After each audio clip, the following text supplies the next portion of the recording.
મિત્રો, આજે આપણે એક એવા ટોપિક ઉપર વાત કરવાના છીએ કે સાચો દુશ્મન આપણો કોણ. ગુજરાતના એક નાનકડા ગામમાં વિરન નામનો યુવાન રહેતો હતો.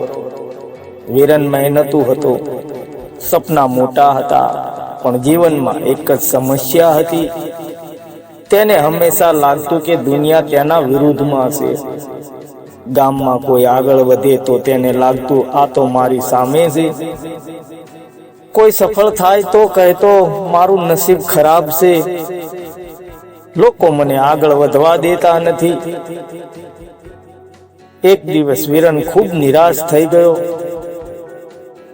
ખેતરમાં કામ કરતા કરતા તે બોલી ઉઠ્યો, મારા બધા દુશ્મન છે, કોઈ મને આગળ વધવા દેતું નથી.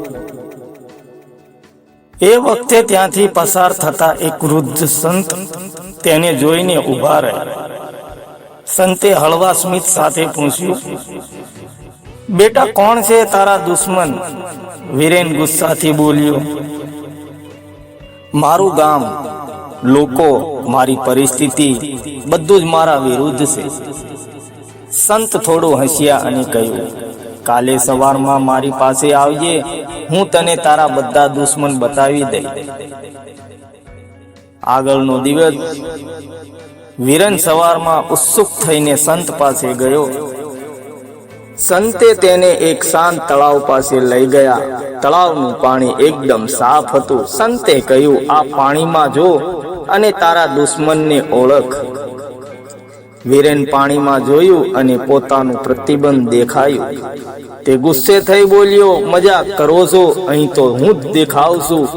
સંતે શાંતિથી કહ્યું, હા, એ જ તારો સૌથી મોટો દુશ્મન છે. સંતે સમજાવ્યું, જ્યારે તું ડરે છે, તું જ તારો રસ્તો રોકે છે. જ્યારે તું આળસ કરે છે, તું જ તારો સમય બગાડે છે.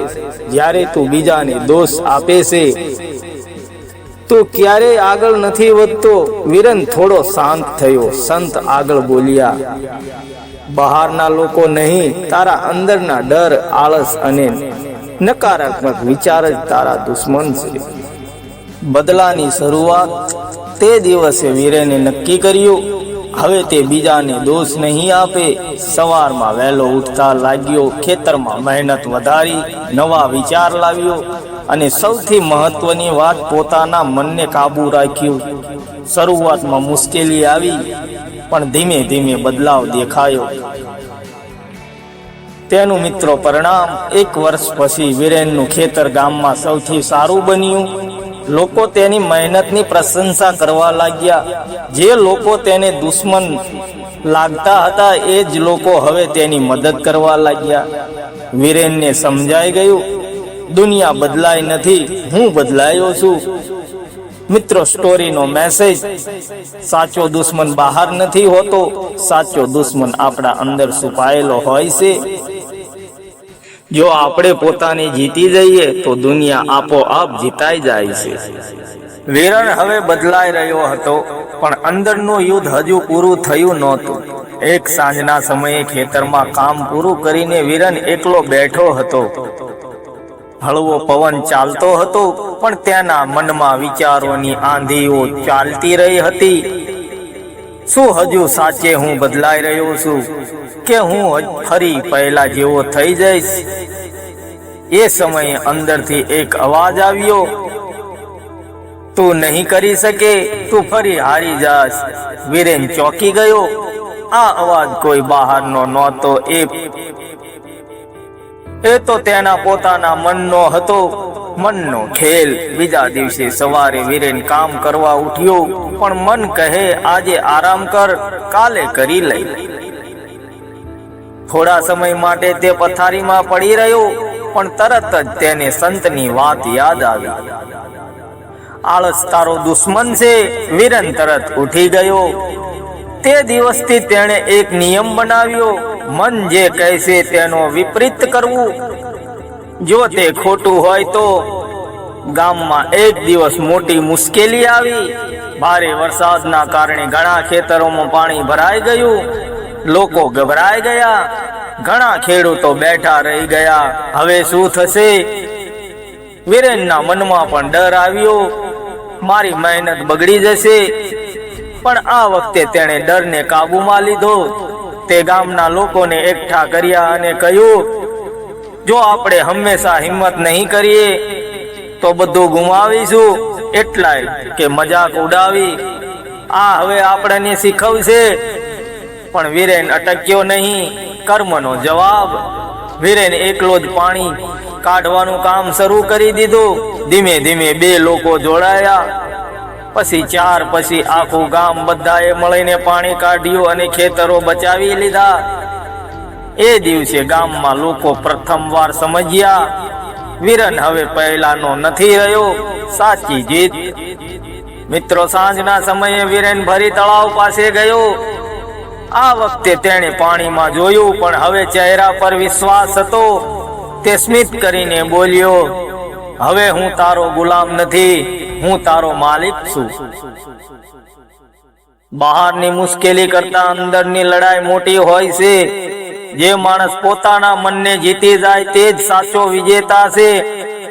ડર અને આળસને હરાવશો તો સફળતા આપોઆપ મળશે. સમય પસાર થતો ગયો. વીરન હવે ગામમાં એક બદલાયેલા માણસ તરીકે ઓળખાતો હતો. પણ જીવન હંમેશા સરળ રહેતું નથી. એક દિવસ અચાનક વીરેનના પિતાજી ગંભીર રીતે બીમાર પડી ગયા. ઘરમાં પૈસાની તંગી હતી, ખેતરની આવક પણ પૂરતી નહોતી. ડોક્ટરે કહ્યું, તમને શહેરમાં લઈ જવા પડશે, નહીં તો હાલત ખરાબ થઈ શકે છે. વીરેનના મનમાં ફરીથી એક જૂનો અવાજ ઉઠ્યો, તું નહીં કરી શકે, આ વખત તું હારી જઈશ. સંકટનો સમય. વીરન રસ્તા પર એકલો ઊભો હતો. એક તરફ પિતાનો જીવ, બીજી તરફ ખાલી ખિસ્સા. તેના આંખોમાં આંસુ આવી ગયા. ભગવાન, હવે શું કરવું? એ સમયે તેને સંતની વાત ફરી યાદ આવી. મુશ્કેલી આવે ત્યારે ભાગી જવાનું નહીં, સામે ઊભા રહેવાનું. હિંમતનો નિર્ણય. વીરન ઘરે ગયો અને મક્કમ નિર્ણય કર્યો, હું હાર માનવાનો નથી. તે ગામમાં ગયો જ્યાં પહેલા તેને લાગતું હતું કે બધા તેના દુશ્મન છે, પણ આ વખતે કંઈક અલગ થયું. તે ખુલ્લા દિલથી બોલ્યો, મારે મદદ જોઈએ છે. સાચા લોકો ઓળખાયા. ગામના લોકો આગળ આવ્યા. જે લોકો પહેલા દૂર લાગતા હતા એ જ લોકો મદદ માટે ઊભા રહ્યા. કોઈએ પૈસા આપ્યા, કોઈએ વાહન આપ્યું, કોઈએ સાથ આપ્યો. વીરેન ને પહેલી વાર સમજાયું, દુનિયામાં બધા દુશ્મન નથી હોતા, ક્યારેક આપણે જ ખોટું સમજીએ છીએ. પરિણામ, વીરેન પોતાના પિતાને શહેરમાં લઈ ગયો. સમયસર સારવાર મળવાથી તેઓ ધીમે ધીમે સાજા થવા લાગ્યા. વીરેન હોસ્પિટલના બહાર બેઠો હતો. આ વખતે તેની આંખોમાં આંસુ હતા, પણ ખુશીના. અસલી જીત. તે રાત્રે વીરેન તળાવ પાસે ગયો, પાણીમાં જોયું અને પોતાના પ્રતિબિંબને કહ્યું, હવે મને ખબર પડી ગઈ, મારો દુશ્મન તું નહોતો. મારો ડર, મારી શંકા અને અહંકાર હતા. દરેક મુશ્કેલી આપણને કંઈક શીખવવા આવે છે. મદદ માંગવી કમજોરી નથી, એ હિંમત છે. જ્યારે અંદરનો અહંકાર તૂટે ત્યારે સાચા સંબંધો બને છે.